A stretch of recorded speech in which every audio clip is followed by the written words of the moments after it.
Hello, everyone. Welcome back to Claw Combos. We're your hosts, Sheila and Maya Dunn, and today we have Jeff Nicholson coming on as a guest to talk about his experience as the CEO and co-founder of Tracer, a VaynerX company.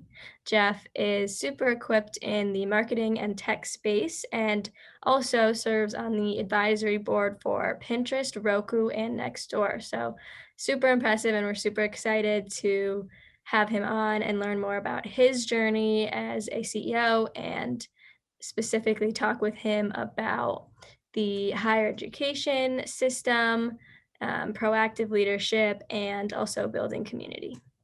Yeah, so we'll be covering a lot of awesome topics and would love to hear your thoughts after this podcast. Leave us a comment.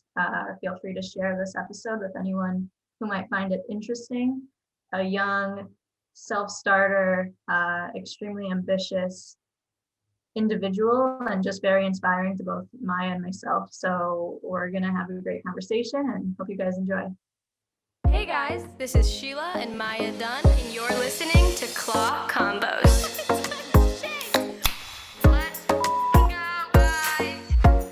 Let's get it done, bitches.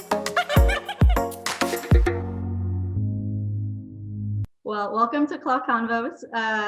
Sometimes we end our episodes with this question, and we thought we would start with it today. So it's just, what advice you would have for your younger self. And we were watching one of your previous interviews, and 3 kind of pieces of advice you gave was be nicer, continue to have passion that you always have, and enjoy it. So I was wondering, is that still true? Would you have any elaboration on those kind of 3 pieces of advice for your younger self? Yeah, definitely be nicer. I think in my older age, and especially being a dad, you realize how important it is to just be a good human being, and I think help everybody around you and just embrace everybody that you get to meet. I'd probably push it one step further and really value the connections I made at an earlier age more. Whether it was at college and probably not spreading enough of my network out and really just hanging out with my roommates and the basketball team and some of the other people I was friends with. Really understanding how much value you could bring to yourself at an early age in networking and kind of pushing the envelope. I mean, both of you have started at a very early age, and I wish I did that more. And then I think the other thing is just try more things. I think I followed a different path, as an entrepreneur, and I was very proud of myself for getting there, but I almost wish I embraced it earlier. So I think it's, be nicer, network more, and push more for what you believe earlier.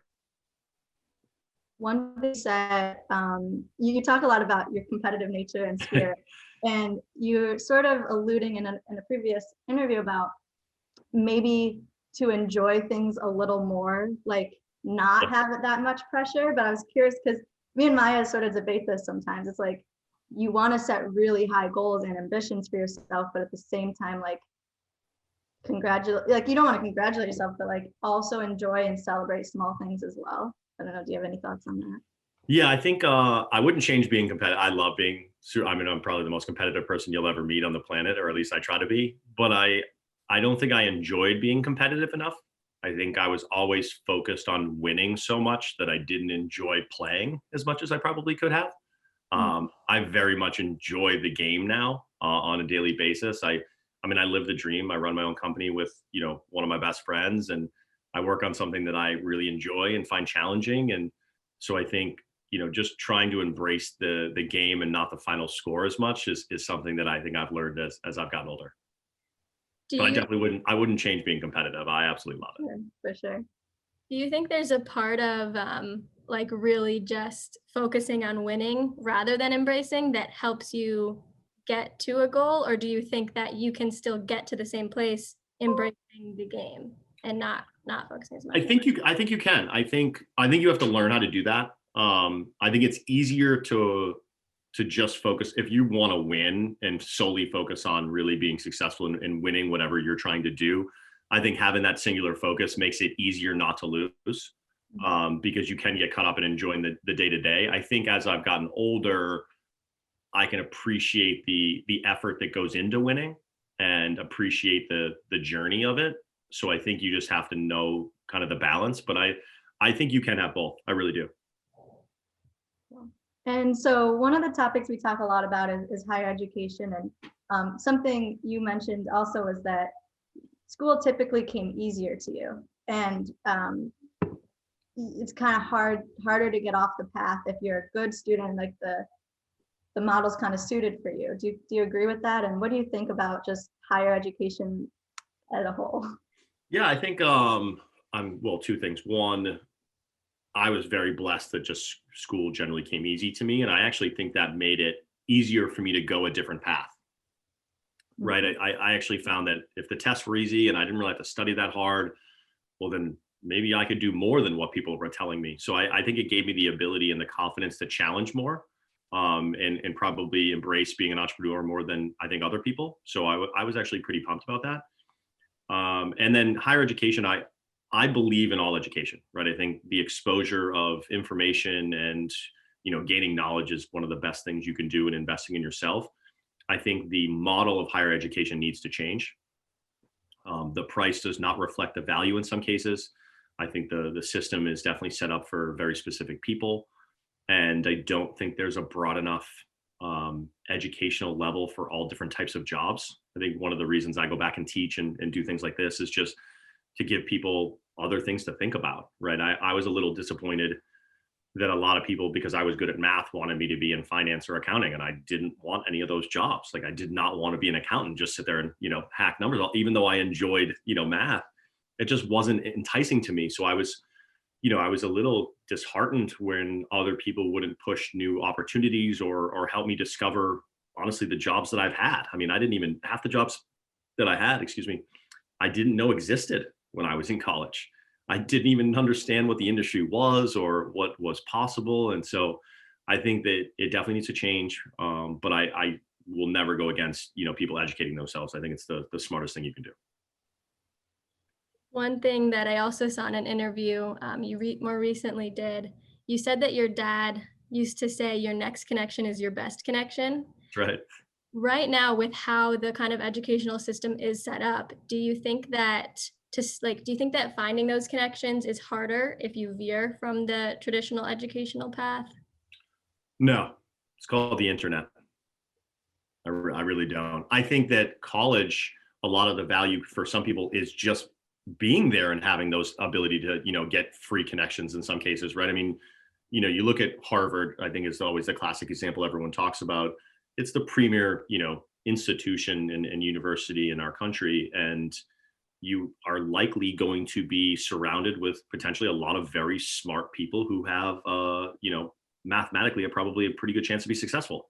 And so, Mark Zuckerberg's always a classic one, right? Everyone talks about the story where he invited 4 people, 2 of them came and they're both billionaires, right? Mhm. And so I think that, college gives you an opportunity, but I don't think that it's limited anymore because the internet just completely destroyed the premise that you can't connect with other people around the world and the globe. And I think now it's just more about effort. Yeah, this is a little bit like an example of that. Yeah, I mean, the 2 of you, pushed to do the interview, and I mean that's why I said yes. I mean, helping young entrepreneurs have good conversations and get opportunities is something I'm very proud of. And I think when people show effort, you have to respond to that. And I think that most people just don't put the effort in, as much as they should in regards to they talk about what they want, but they don't really go after it and go get it. Right. So I think the educational system, or at least, we went to a liberal arts school, breeds a certain type of, problem solving, well-rounded education. However, a little bit of a specific framework to think about things. And so a quote that you have from Brandon Webb, who you mentioned, you're friends with, conventional wisdom is not always wrong, but it's always suspect. So this ties into like what you do with clients and just in general, but like, how do you challenge conventional wisdom that might be taught in either schooling or just at company culture? How do you go against that conventional wisdom? Yeah, so my whole belief in life is that you can learn a method, right, or a skill, or a way of thinking, but that doesn't mean you have to make it yours. And I always challenge where, hey, I'm going to come up with something. And if you don't have anything better, let's go with my method. Right. So I think it's more of a healthy dynamic where you're not against anybody's options or anybody's opinions or advice, and you can absorb all of them, but you have to filter through what's going to work for you and what you believe in. And I think that's the healthy debate that you always want to have with people. So my belief, I use the example a lot of is a tie, right? If you wear a tie around your neck, it's formal. I don't understand why. Someone decided that a knot with a piece of material around my neck is formal, and that dictates that I'm dressed for the occasion. Someone decided that, people accepted that, and it became a society and norm. I don't wear ties because I don't want a knot around my neck, and that's not disrespectful to other people. It's just a functional thing that I don't accept that kind of simplicity. And I think it's a really good example to think about, where you have to choose what things you want to be a part of and what you don't. And I think as long as you go into the situation of having respect for other people's opinions, really trying to understand what it is, there's nothing wrong with saying, no, I disagree, and I'm going to go my way. We saw we keep saying like, oh, we looked in an interview, we did so much research, Yeah, but you guys did a lot of research, by the way. You're making me nervous here. something else we saw that set the framework for your success was selling lobsters and the like supply and demand, giving things away for free, hard work. With your kids now, is that something that you try to like instill in them? And then with the educational system, like how do you kind of find a balance between a traditional route versus like more of the entrepreneurial go-getter for your children? Yeah, no, great question. My babies are still pretty young, so they're 6 and 3. So I have a little time to think about, how much I want to go against the classical education system for them. But what I teach them right now is repetition on very simple things. One is family first. 2 is practice, and then 3, there's 3 rules in the house, and 3 is who's dad's favorite, and it's him and his brother. I try to repeat that every day so they have a very simple pattern to remember. And rule number 2 is practice. And they'll always ask me, Dad, I want to do this. And I'm like, well, if you want to do that, you got to practice to be better. And that doesn't matter if it's at school. My son's learning how to read right now. And I say, if you want to read like your mom, my wife's very smart, then you need to practice to do that. And if you want to be good at basketball or golf like Dad, then you have to practice every day to do that. And so I think just teaching them the right principles up front as young people is essential. And my dad was really good about that.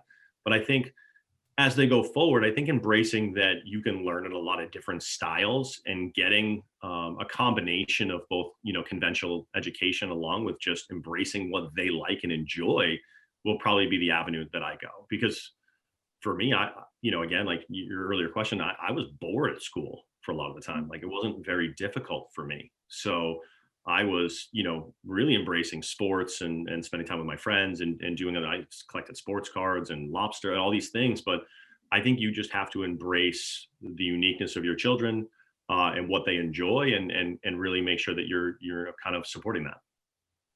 And you mentioned like in college, people were pushing you to be an accountant or more those like financial areas. So how did you get into what you're doing or get that first job that was kind of different? Yeah, and I will caveat this story, which I do not recommend doing what I do necessarily in some cases, but I actually went to a bank. So I listened to everybody. My brother was in finance and still is, and I graduated and had good grades, and I got a job at a bank, and I hated it. And I think the biggest thing I was proud of myself was like, I just knew it wasn't for me. I literally got to the point where I couldn't go back to the office another day, and I quit after 9 months with no job.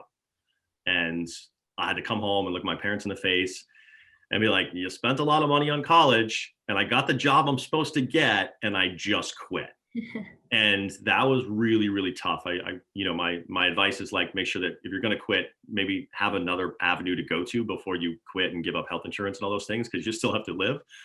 But I was pumped with myself because I just knew it wasn't for me. And I just was listening to my gut, and everybody in my life told me I was crazy.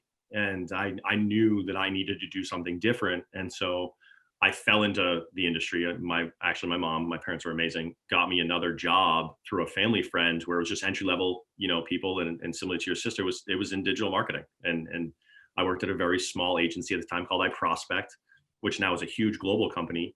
And I sat down at my desk and learned how to run ads on Google. And I can still remember to this day, I was like, oh my God, this is so fun.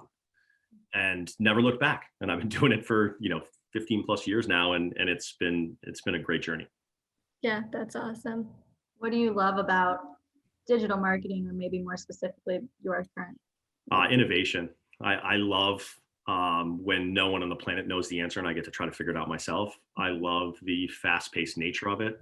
I love that it is permeated through our entire life. I mean, we're on a Zoom call and we're in multiple different countries. And I always joke where if you're a business right now, you have to be successful almost on Amazon, Facebook, or Google at some level, or you're not going to win. And that to me is really impactful because those are the things that I grew up on in my career, and they continue to get stronger and really just change how people live. I mean, any more than, I will tell you in the next 5 years, almost every one of your electronics in your kitchen will be texting you if your bagel's ready. And there's so many different dynamics that are going on in today's world, and they're still all predicated in kind of the digital revolution. Excuse me.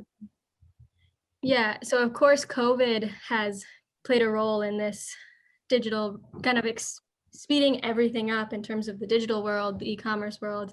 Has it been, this is kind of a weird question, but has it been at all like scary to see how fast the digital world can change? Because I know in e-commerce, like it's weird to see how quickly people are like, holy shit, I need to sell online.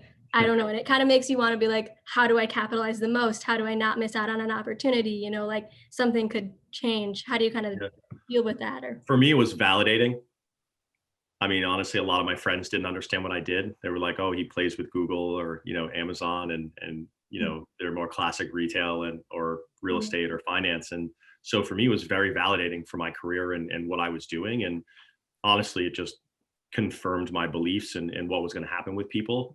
Now, I think the acceleration, kind of like an elastic band, you always stretch out and then will retract a little. So I don't think all of the dynamics will stay at 100% COVID level, but I don't think that you'll ever go back to where we were either. And for me, that's exciting. I like change. I think most human beings hate it, and I embrace it. I like it, and I enjoy it. What do you think? What are you like big on right now in the digital space? I've heard you talk a little bit about voice, but like any things you're really on the lookout for right now?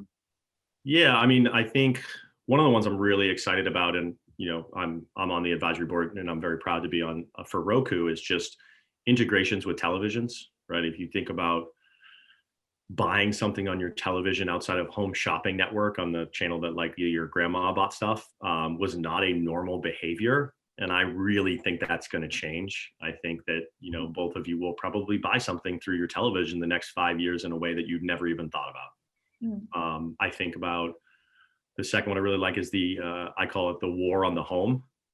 So when you start to think about Google Home and Alexa and integrations with your toaster or your microwave, I really think that the technology revolution in the home is going to be something that's fascinating. I mean, I have a Google Home in almost every one of my rooms, and it sets up speaker systems with each floor, and I can play music on every level. And I think those things are very interesting because they're becoming extremely cheap from an entry perspective.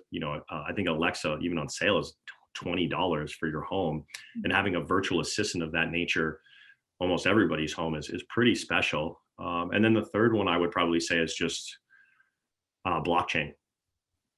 So really think about cryptocurrencies and NFTs and how that's kind of changing the art game and even sports cards. Those are kind of the three big areas that I'm focused on right now. Do you think NFTs we're going to see a huge crash at first? Like right now, do you think they're overpriced? I think most NFT collections will fail. You're going to see a very small portion that will succeed, and they'll succeed very well. And I think that you'll see an adoption in multiple industries as we move forward. But, I'm a firm believer. I mean, I invested in some, if you look at CryptoPunks is the first ever NFT on Ethereum. If you go 100 years from now and you get to mark a time in history which technology changed human behavior at that level, I think that's going to be very appreciated, right? Almost like a digital fossil is the term I like to call it. But if you look at, some of the YouTube stars selling off of their audience, they're going to have to really understand, is that valuable? What does the NFT actually have for an intrinsic value at a human level? those things may or may not kind of fade. And then I think the pricing will even out. But I definitely believe that NFTs are here to stay. I think they're going to really change art and a few of the other industries. And I think people need to understand why. Switching gears a little bit, we saw that one of Tracer's values is proactive leadership. Mm. And we wanted to kind of talk about just how can you be a proactive leader, and then especially in something that's like as reactive as a pandemic that kind of no one has control over. Yeah, I think it's really simple stuff. I think one is just asking questions, right? As a young person, leadership doesn't have to, be the person in the front of the room telling everybody what to do, or people have such a view on leadership that I think is wrong.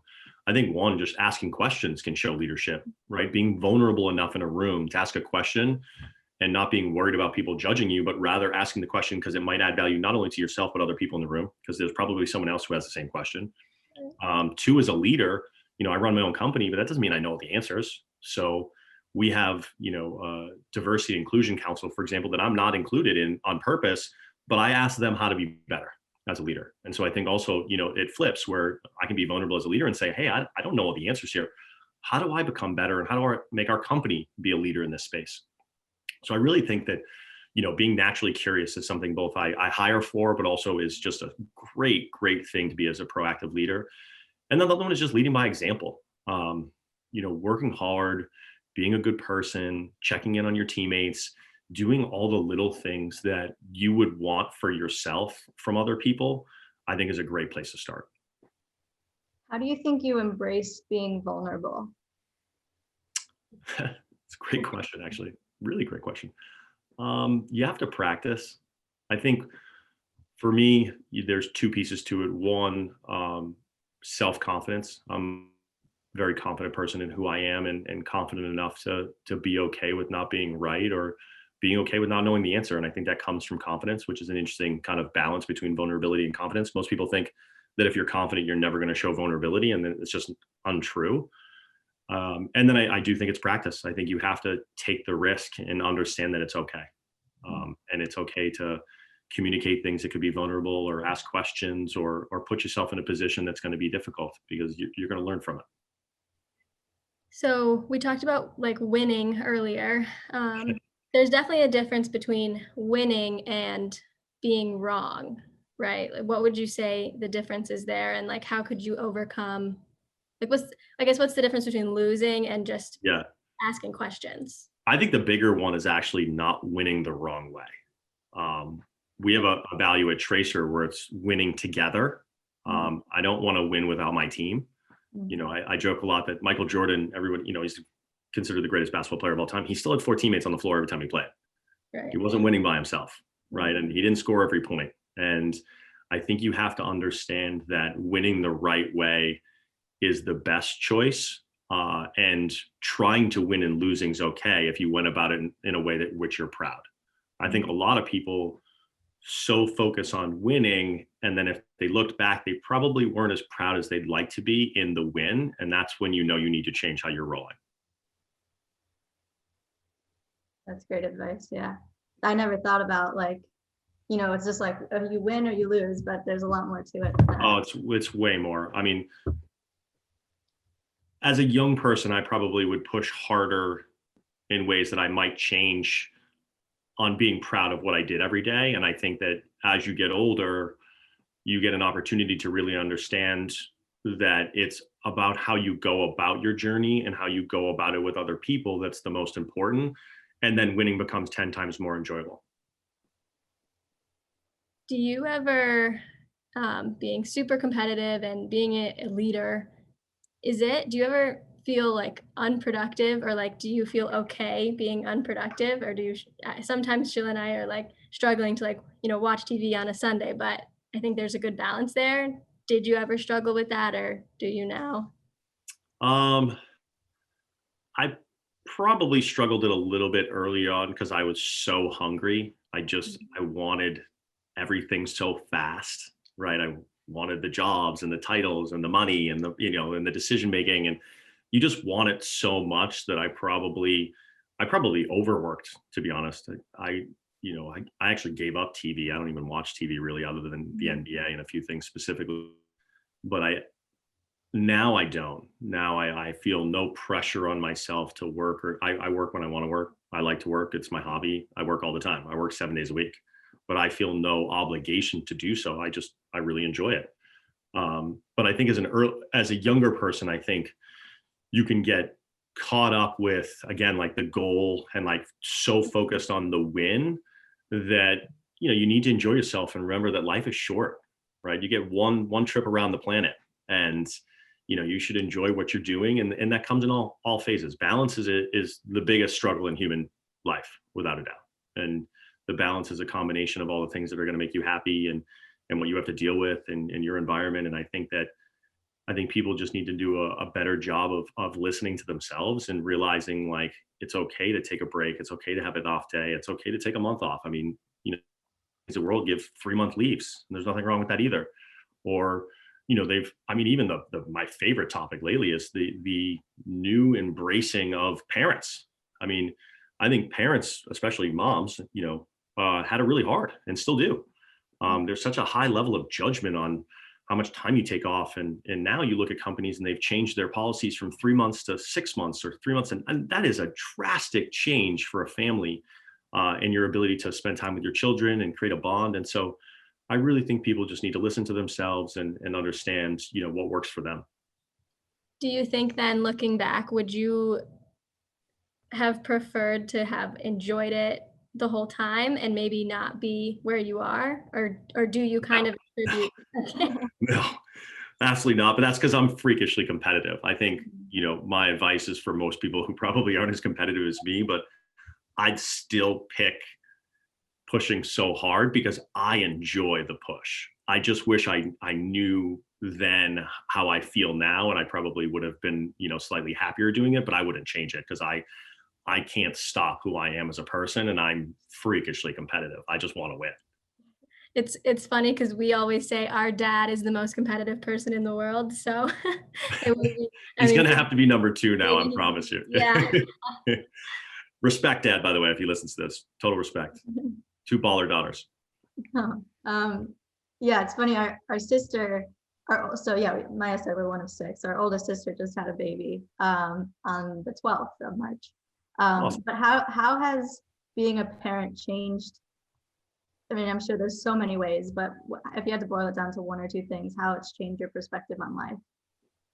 Oh, I mean, yeah, it changes everything. I think, honestly, I'm more appreciative of being alive. I think the 2 biggest, things that really changed my perspective was being a dad, and I actually had cancer. And they just reaffirmed my, and just, I'm very happy to wake up every day and be breathing.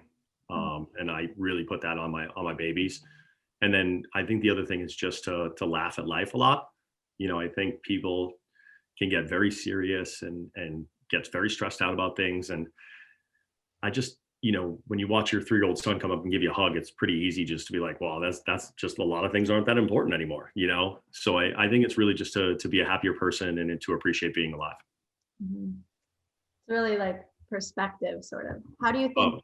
How would you suggest someone broadens their perspective if they don't have one of these life-changing moments? Like, how can they go out of their way to really make sure they have a full perspective of life? One of them is talk to your parents or your grandparents or people around you that you respect who are a different generation. I think perspective, if you don't have it yourself and you haven't gained it, you can go ask for it. So it's kind of like we talked about education. It's the same thing. It's exposure to different ideas and different knowledge sets. So I would go spend time with other people. And I don't care who it is, but just, someone who wants to share their stories and their life and their history. And it will probably, give you a lot better perspective on how short and simple life can be. And probably give you a better chance to enjoy it every day. That kind of ties into like building community, curating perspective, and also paying it forward, which you've mentioned, and like, even doing this with us that we really appreciate. How can like 20-year-old pay it forward? Just like, are there like, more quantitative things or action items that we could Yeah. do? One of my, I get this, actually, I get this question a lot. And especially when I'm teaching it at schools. And one of my favorites is think about who needs your help based on your skills and what they don't have. And the example I typically give is, because this is relevant to a college student, you're probably ordering pizza from a local pizza shop. Okay. And that pizza shop's probably owned by someone who's, in their 40s or maybe the 50s or likely even in their 60s. And mine was deluxe pizza. So this is the Babson example. I made friends with the owner, and I always try to help him and give him advice on business and stuff that was relevant to what he needed that he didn't understand, because he didn't understand the phone. He didn't grow up on this. He didn't understand how Facebook worked. And so one of the things you can pay forward is go help people with the skills that you have that they don't, and pick local community members that could probably benefit from the two of you and say, hey, let's go help them. Let's make sure that their business is defendable. I often use the example of when you were a cheeseburger maker 20 years ago, or a pizza shop owner, you had to be really good at making pizza or cheeseburgers. Now you have to be good at Google, you have to be good at Yelp, you have to be good at all of these other dynamics that have nothing to do with your craft.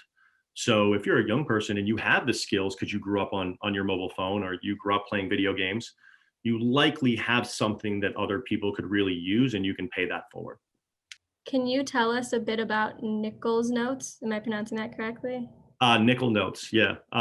So Nickel Notes is an education business that I started slightly after I got cancer. I'm fine, by the way, totally healthy. But it was paying homage to really the fact that if I wasn't going to be around, who's going to teach my babies?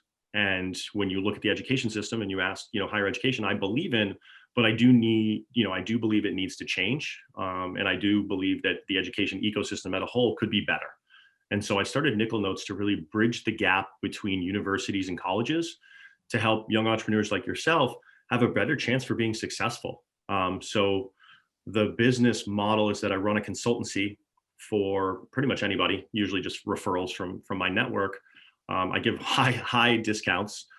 In exchange, I take those experiences and I bring them to the schools and the universities so that people can learn from them.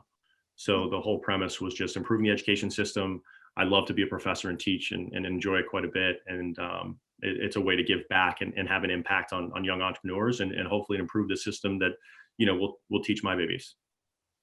Yeah, there was actually a program at Colgate, kind of different, but it was an entrepreneurship program. And I think Sheila and I really attribute basically even feeling confident enough to go full-time on a company after graduating, like entirely to that program. So I just found that piece of doing our research really interesting.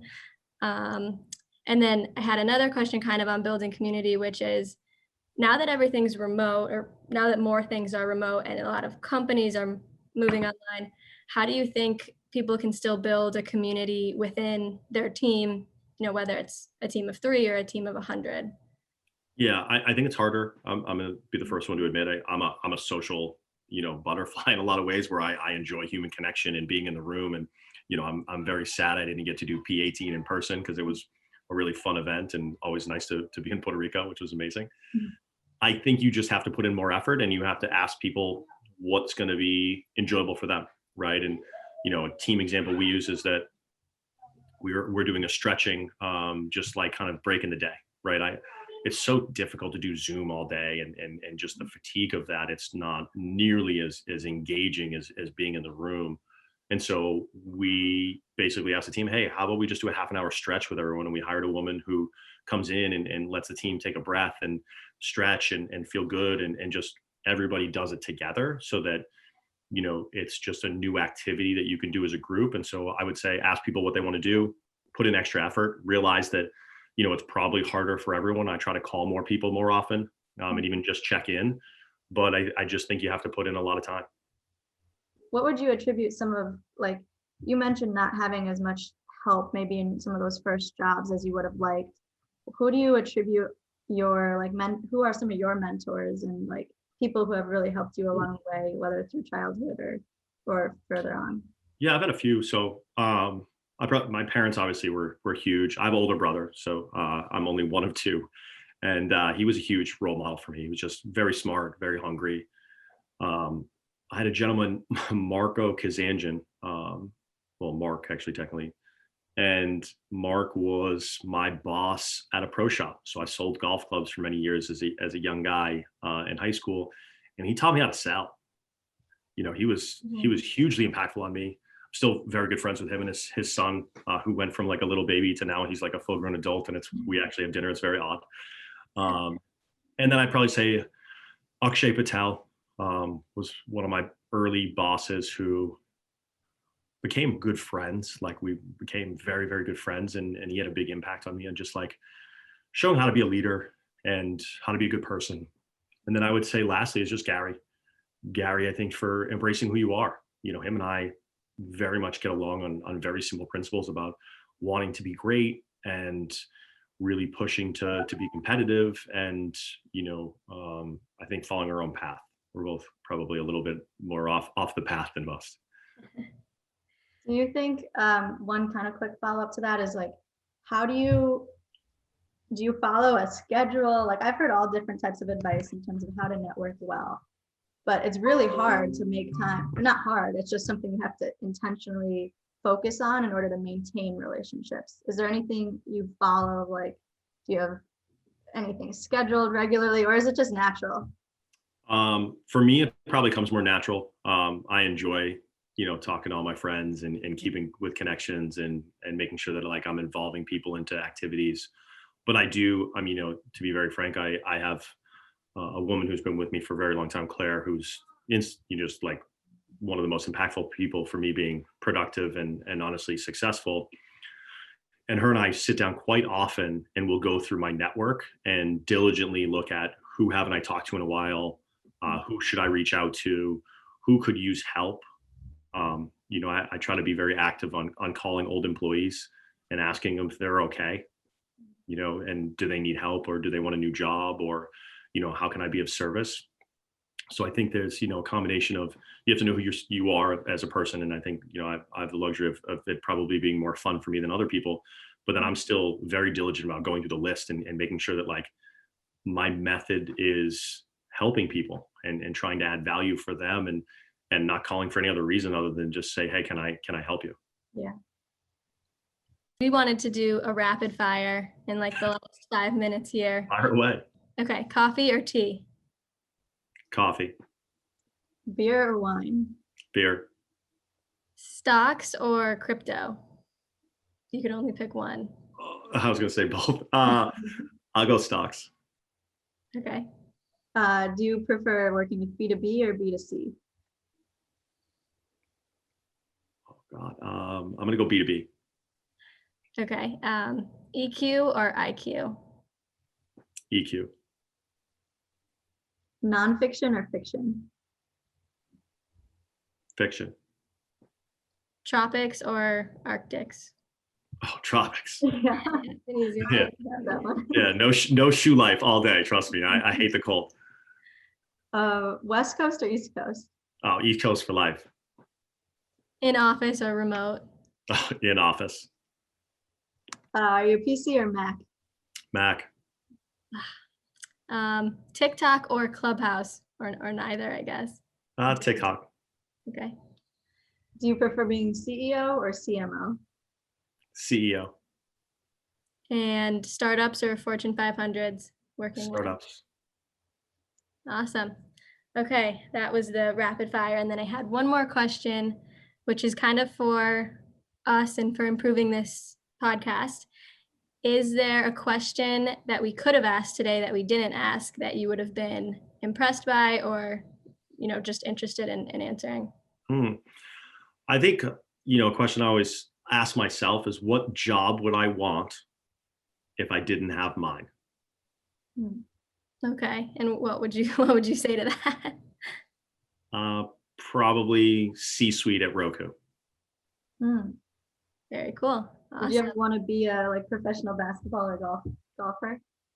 My professional basketball kind of died in college. I considered going pro in Europe. I was not good enough to play in the NBA, but the reality was I knew I was going to be more successful playing business than basketball. But I would actually, if I had to pick a professional sport to play, I would pick golf. I think that is maybe one of the most desirable jobs you can have if you can actually make a living doing so. Yeah. Well, awesome. Thank you so, so much. We really appreciate you taking 45 minutes out of your very busy schedule, and would love to stay in touch, but really, really appreciate your Pleasure experience. was mine. Super honored to be here, and hit me up if you need anything at all. I'm happy to help both of you. And the other 4 siblings, by the way. There's all 6 of you. I love that. Thank you so, so much. All right. Have a great day. You too. Thanks, guys, so much for watching. We're going to be releasing episodes weekly, and we're trying to hit the bar. So we're going to peace out. Be sure to like, subscribe, all the other things, all the social medias, comment, share, retweet, copy, paste link. Isn't that the TikTok thing? Just full send it. Get it done. Get it done. Get us some likes, guys. Hope you guys enjoy.